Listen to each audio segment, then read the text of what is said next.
Welcome back, everyone. And if you're joining us for the first time, welcome to the family. I am so glad you're here. Quick shout out before we start. The comments on episode 12, the emergency room episode, absolutely blew me away. So many of you tried the role play and left comments about how it felt to actually speak English out loud. That is exactly the kind of practice that changes your fluency faster than anything else. You should be incredibly proud of yourselves. Now, today's episode. Imagine this. You've just arrived in a new English-speaking city. Maybe it's London, New York, Dublin, Sydney, wherever you are. You step out of the train station or off the bus and you look around.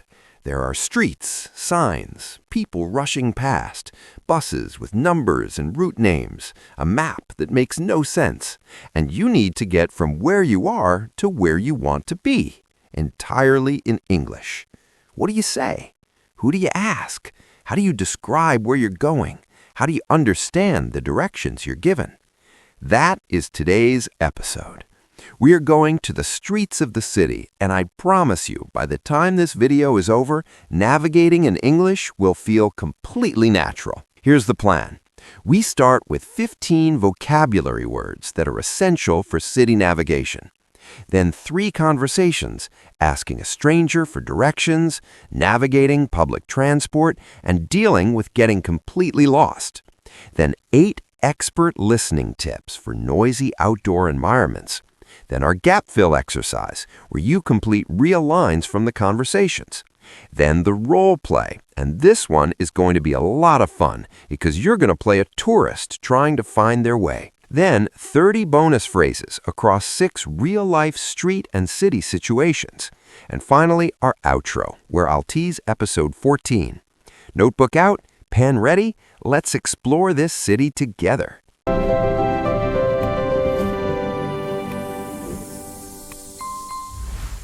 It's a Tuesday afternoon.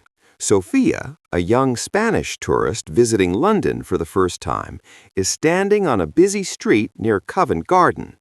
She's trying to get to the National Gallery in Trafalgar Square. Her phone battery just died. She approaches James, a local office worker on his lunch break, and asks for help. Listen to the full conversation first, then read the script below. Excuse me. Sorry to bother you. Could you help? I'm a bit lost. Of course. Where are you trying to get to? I'm looking for the National Gallery. It's in Trafalgar Square, I think? Yes, that's right. Trafalgar Square. Okay, so you're not too far. Are you happy to walk, or would you prefer to take the tube? I'd love to walk if that's okay. I want to see a bit of the city. Perfect. Okay, so walk to the end of this street. You'll come to a big intersection with traffic lights. Turn left there. You'll be on the Strand. It's a long, wide road. You can't miss it. Turn left at the intersection. Okay, and the Strand, how do I spell that? Strand, the Strand. It's one of the most famous streets in London, actually. Walk along it for about 10 minutes, maybe 15 if you're taking in the sights. 15 minutes, okay. And then? Keep walking straight until you see a big roundabout. That's Trafalgar Square. You'll see Nelson's Column. It's a massive pillar in the center with a statue on top. You absolutely cannot miss it. The National Gallery is the large building facing you on the north side of the square. A roundabout, Nelson's Column, and then the gallery is on the north side. So that's, I go into the square and it's in front of me. Exactly. If you're walking from the Strand, you'll be coming from the south, so the National Gallery will be straight ahead of you as you enter the square. There are also big lions at the base of the column. You'll know you're in the right place. The lions. Okay, I'll look for those. About how long did you say it would take altogether? I'd say about 15 to 20 minutes at a relaxed pace. A bit less if you walk quickly. Oh, one thing. When you're on the Strand, don't take any left turns. Those streets lead down to the embankment in the river, which is a lovely walk, but won't take you to the gallery. Don't turn left on the Strand. Got it. Thank you so much. You've been really helpful. My pleasure. Enjoy the gallery. The Impressionist rooms on the first floor are wonderful. I'll make sure to find them. Have a great afternoon. Comprehension Note 1. Destination: the National Gallery, Trafalgar Square, London. Starting point: a street near Covent Garden. Route: walk to end of street, turn left at intersection, Walk along the Strand about 15 minutes, continue to roundabout at Trafalgar Square. The National Gallery is on the north side facing you. Landmark, Nelson's Column, massive pillar with statue and lions at the base in the centre of the square. Warning, don't turn left on the Strand. Those streets lead to the river, not the gallery. Travel time, 15 to 20 minutes at a relaxed pace. 15 words. Every single one of these will appear in the conversations. Say each one aloud after me, especially the ones that look long or difficult. That's exactly why you need to practice them now before the pressure of a real conversation. Intersection, the point where two or more roads cross each other. Turn left at the next intersection and keep going straight. Roundabout, a circular road junction where traffic flows around a central island. Go all the way around the roundabout and take the third exit. Pedestrian crossing, a marked section of road where people can cross safely. Wait for the green man at the pedestrian crossing before you walk. Block, the section of street between two intersections used to measure distance. Walk about 3 blocks north and you'll see the museum on your left. Landmark, a well-known building or feature used as a point of reference for directions. Use the clock tower as your landmark. Turn right when you see it. One-way street, a road where traffic is only allowed to travel in one direction. You can't drive back that way, it's a one-way street. Underpass, a road or path that goes underneath another road or railway. Go through the underpass and you'll come out on the other side of the ring road. Overpass, a bridge that carries one road over another road or railway. The bus stop is just past the overpass on the right. Junction, a point where roads, railway lines or paths meet. Get off the tube at the junction of Oxford Street and Regent Street. Navigate, to find your way and plan a route through an area. I find it really hard to navigate in cities without my phone. Commute, the regular journey between home and work or school. Her daily commute takes about 45 minutes by tube. Rush hour, the busy period when large numbers of people are traveling to or from work or school. Avoid the city centre during rush hour, it's absolute chaos. Fare, the price you pay to travel on a bus, train or taxi. The bus fare for a single journey is £2.20. Platform, the raised area at a train or tube station where you board. The next train to Victoria departs from platform 3. Off the beaten track, away from the main tourist areas, somewhere less well known. That cafe is a bit off the beaten track but worth finding. Excellent. Keep all 15 in your head. Let's go into the city. The next morning, David, an Australian visiting London for a business trip, needs to get from his hotel near Paddington Station to a meeting in Canary Wharf in East London. He's never used the London Underground before. He approaches a Transport for London staff member inside Paddington Tube Station. Listen to how David asks questions. He's polite, specific, and confirms every detail. This is excellent listening practice for public transport language anywhere in the world. Hi there, I'm hoping you can help me. I need to get to Canary Wharf, and I have absolutely no idea how the tube works. I've never used it before. Of course, happy to help. Canary Wharf is really straightforward from Paddington. Have you got an Oyster card or a contactless bank card? I've got a contactless card on my phone. Will that work? Absolutely, yes. Just tap in and tap out at the yellow readers at the barriers. It takes the right fare automatically. Right, so from Paddington, you want to take the Circle or District line. Both run on the same track here. Get on any Circle or District line train going eastbound. Eastbound, so that's toward the east of the city? How do I know which platform? Follow the signs inside the station. They'll say Circle and District lines with the direction. For Canary Wharf, you want the direction toward Tower Hill or Upminster on the District Line. You're going to ride that for about 8 stops to Tower Hill. 8 stops to Tower Hill. Do I need to change trains? Yes, one change. At Tower Hill, you get off and switch to the District Line eastbound. Actually, sorry, let me correct that. At Tower Hill, you transfer to the Jubilee Line. Different line entirely. Follow the signs to the Jubilee Line platform, take the Jubilee Line eastbound, and Canary Wharf is just 2 more stops from there. Okay, so Circle or District Line from here to Tower Hill, 8 stops, then change to the Jubilee Line. 2 more stops to Canary Wharf. Did I get that right? That's exactly right, and well done. You repeated that back perfectly. That's actually the best way to make sure you've understood directions. Ha, force of habit from work meetings. How long will the journey take? Probably about 35 to 40 minutes, including the change. Just keep an eye on the digital display boards on the platform. They show the next trains and how many minutes until they arrive. What about rush hour? Is it going to be extremely busy? It's 8:45, so yes, peak rush hour. The trains will be very busy.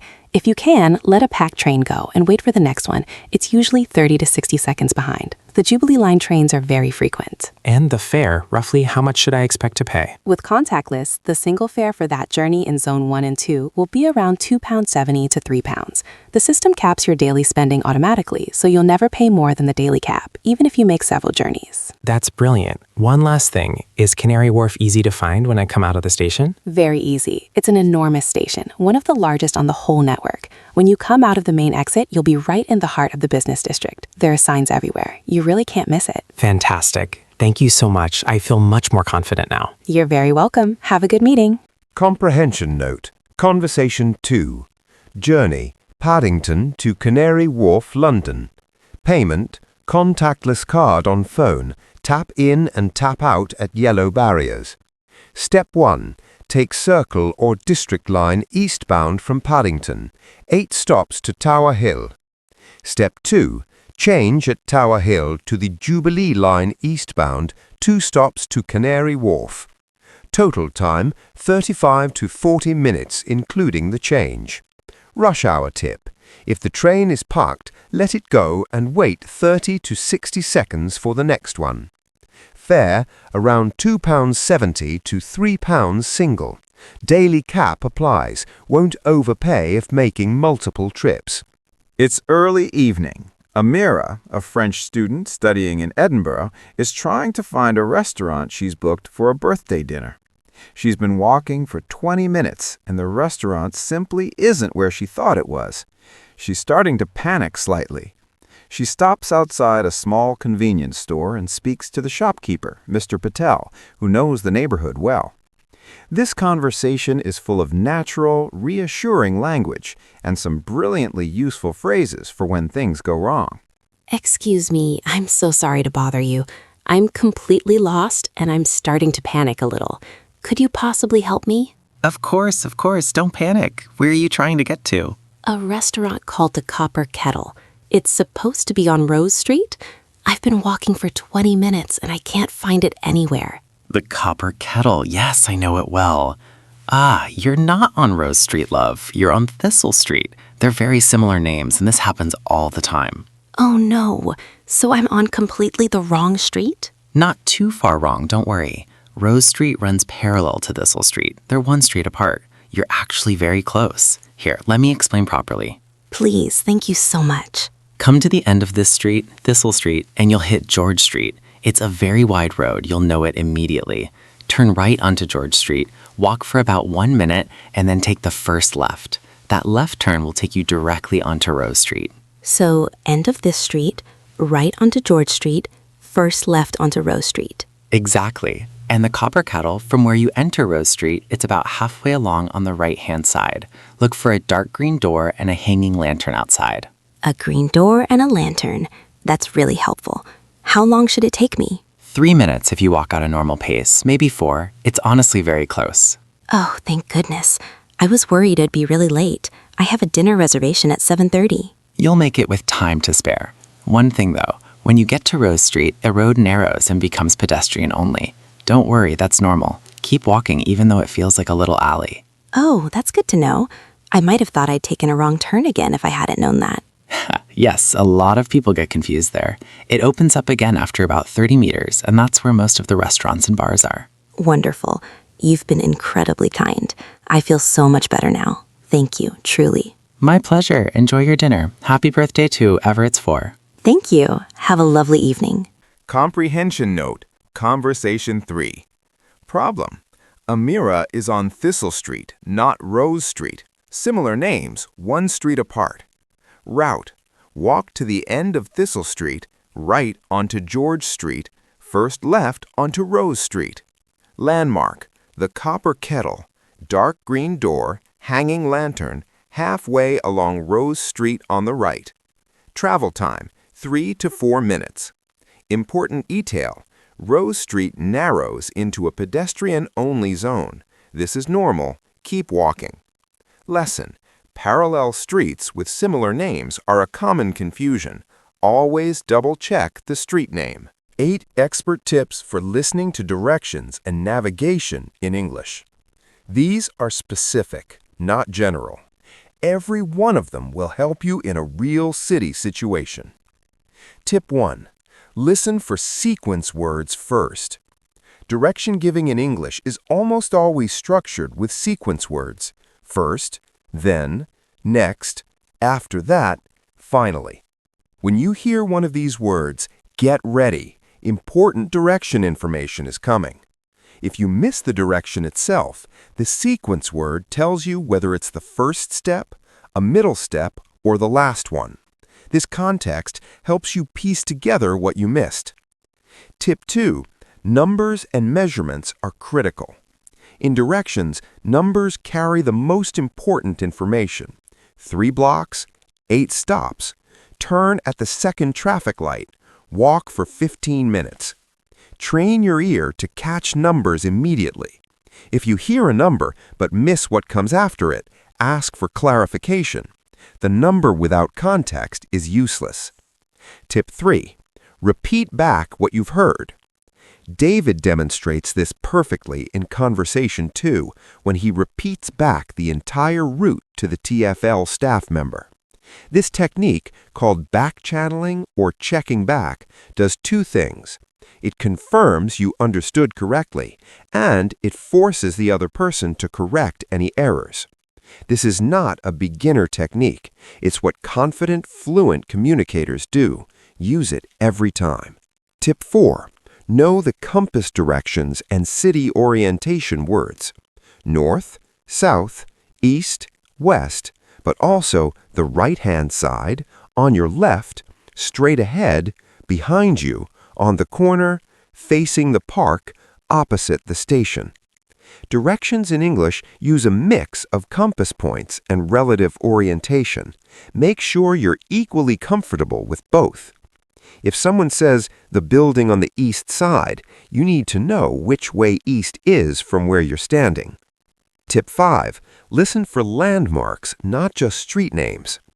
Native speakers almost always use landmarks to anchor directions. Turn left at the pub. You'll pass a big Tesco. Look for the blue building on the corner. These landmarks are often more reliable than street names because they're visible and distinctive. In Conversation 1, James uses Nelson's column and the lions as landmarks. In Conversation 3, Mr. Patel uses a green door and a lantern. Train your ear for landmark references. Tip 6. The danger of you can't miss it. In every conversation today, someone says, you can't miss it. This is a very common English phrase, meaning it is very obvious, but, and this is important, it is also very often wrong. People who know an area well think things are obvious that aren't obvious to a stranger. If someone says you can't miss it, ask a follow-up question. Could you describe what it looks like, just in case? This is not rude, it is sensible. Tip 7. Outdoor listening is different from indoor listening. Street environments have a lot of background noise, traffic, wind, people talking, construction sounds. This makes listening much harder than in a quiet room. 2 techniques that help. First, move closer to the speaker and position yourself so wind noise is minimized. Second, focus on stressed syllables. In English, the most important word in a sentence is usually the one with the strongest stress. Even in noisy conditions, stressed syllables cut through. Tip 8. Have your phrase ready before you need it. The moment most learners lose confidence is when they need to say, "Sorry, I didn't understand," but don't have the phrase ready and freeze instead. Have your repair phrases memorized before you need them. "I'm sorry, could you say that more slowly?" Or, "Could you write the street name down for me?" Or, "I'm not sure I understood. Could you say that one more time?" "Sorry, you said turn left or turn right." Having these ready means you never have to suffer in silence.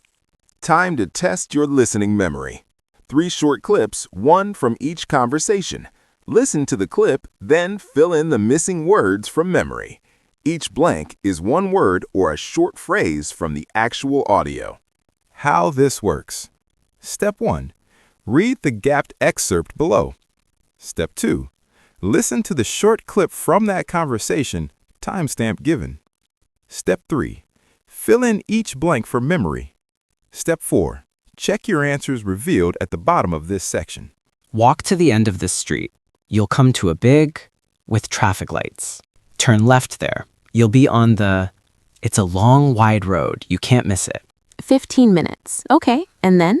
Keep walking straight until you see a big, that's Trafalgar Square. You'll see it's a massive pillar in the center with a statue on top. The National Gallery is the large building facing you on the side of the square. Okay, so circle or district line from here to 8 stops, then change to the Tensile line, 2 more stops to Canary Wharf. Did I get that? That's exactly right. And well done. You repeated that back perfectly. That's actually the best way to make sure you've directions. Ha! Force of habit from work meetings. How long will the take? Come to the end of this street, Thistle Street, and you'll hit, it's a very road. You'll know it immediately. Turn onto George Street, walk for about 1 minute, and then take the left. So, end of this street, right onto George Street, left onto Rose Street. Exactly. Look for a dark door and a hanging outside. Don't skip this. Speaking practice is the single fastest way to make language stick. And this role play is especially useful because you'll need these words in a real city one day. You are going to play a tourist in Edinburgh who is lost and asking a local for directions. Read the prompt for your line, pause the video, and speak your response out loud. Natural, imperfect, real English. That's the goal. Role play rules. Check rule by no one to make you a better role player. Read the prompt in brackets. It tells you what to say, not the exact words. Pause after each local's line and speak your response aloud before reading on. Don't read Amira's original lines. Create your own version. Do this at least twice, and you will hear your own improvement on the second attempt. Role play. You are a tourist in Edinburgh. The scene. You are on a quiet side street in Edinburgh at 7:15 p.m. You have a dinner reservation at a restaurant called The Blue Thistle on Victoria Street at 7:30. You've been walking for 20 minutes and you're completely lost. You see a woman walking a dog and decide to ask for help. Oh, are you all right? You look a little lost. The Blue Thistle? Oh, yes, lovely place. You're not far at all, don't worry.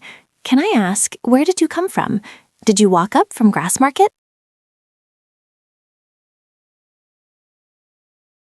Ah, that explains it. Okay, so Victoria Street is actually just 2 streets away. Walk back the way you came for about a minute until you reach the main road. That's Chambers Street.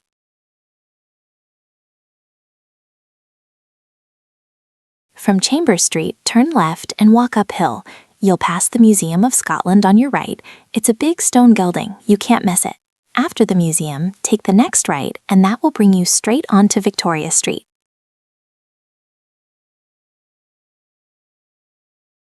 At a brisk pace, 4 minutes, maybe 5, you'll make your reservation easily. It has a very distinctive blue painted exterior. You'll see it from the bottom of the street. There's a small wooden sign above the door and flower boxes in the window. You're so welcome. Enjoy your dinner. Victoria Street is gorgeous at this time of evening. Advanced Role Play Challenge. Once you've played the tourist, try this harder version. Switch sides. You are now the local giving directions. Cover the tourist's lines and respond only to the prompts, playing the helpful local. Focus on using landmarks clearly, giving step-by-step directions with sequence words, and checking that the tourist has understood each step before moving to the next. This advanced version is especially valuable if you work in tourism, hospitality, or customer service and need to give directions to visitors in English. 30 phrases, 6 categories. Read everyone aloud. Your mouth needs to practice these before you need them in a real street situation. Asking for directions politely. Excuse me, sorry to bother you. Could you help me? I'm a bit lost. Always start with an apology. It signals politeness and makes people more willing to stop. I'm looking for place name. Am I going in the right direction? Confirms your current heading before committing to more walking. Could you point me in the right direction for the nearest tube station? Point me in the right direction is a very natural and formal way to ask for directions. Is place within walking distance from here, or should I take the bus? Shows you have a plan and you're asking for a judgment call. Locals love this question. I'm completely lost. Could you help me find street name? Being direct and honest about being lost gets better help than pretending you're slightly lost. Understanding directions. Sorry, did you say turn left or turn right? The most important clarification question in any directions conversation. How many blocks did you say? Always confirm numbers. They are the most commonly misheard element. Is that the first turning or the second? Left and right aren't always enough. Ordinal numbers clarify which junction. Could you say that one more time, a little more slowly? You always have the right to ask for a repetition. Just to make sure I understood, I turn left at the junction, then walk 3 blocks. Repeating back the route is the most powerful direction confirmation technique. Using public transport. Which line do I need to take to get to destination? Always ask for the line name, not just a direction. Do I need to change trains or is it a direct route? Essential question. Unexpected changes can cause you to miss your stop. How many stops is it? Counting stops is easier than watching street names when you're unfamiliar with a city. Does this bus go to destination? Always ask before getting on. Not all buses stop everywhere on their route. What time is the last train or bus tonight? Critical question if you're planning to come back late. When you're running late. I'm running a little late. Is it possible to walk there in 10 minutes? Shows urgency without panic and gets a realistic time estimate. What's the quickest way to get to place from here? Quickest makes it clear you're prioritizing speed over sightseeing. Is there a shortcut or is this the fastest route? Locals often know unofficial shortcuts that maps don't show. Would it be faster to walk or take a taxi at this time of day? Rush hour can make taxis slower than walking. Locals know this. I don't suppose you know if there are any roadworks or delays on that route. Advanced question. Shows cultural awareness of common urban disruptions. Getting around. Practical phrases. Is there a cash point/ATM nearby? Cash point is British English. ATM is understood everywhere. Where is the nearest bus stop/tube station/taxi rank? 3 essential transport starting points. Learn all 3 terms. How much is the fare for a single journey? Always ask the fare before getting in a taxi or check before boarding. Is this area safe to walk around at night? It is always okay to ask this. Locals will give you an honest answer. Could you recommend a way to get back to area that avoids the crowds? Shows you're a thoughtful traveler and gets insider advice.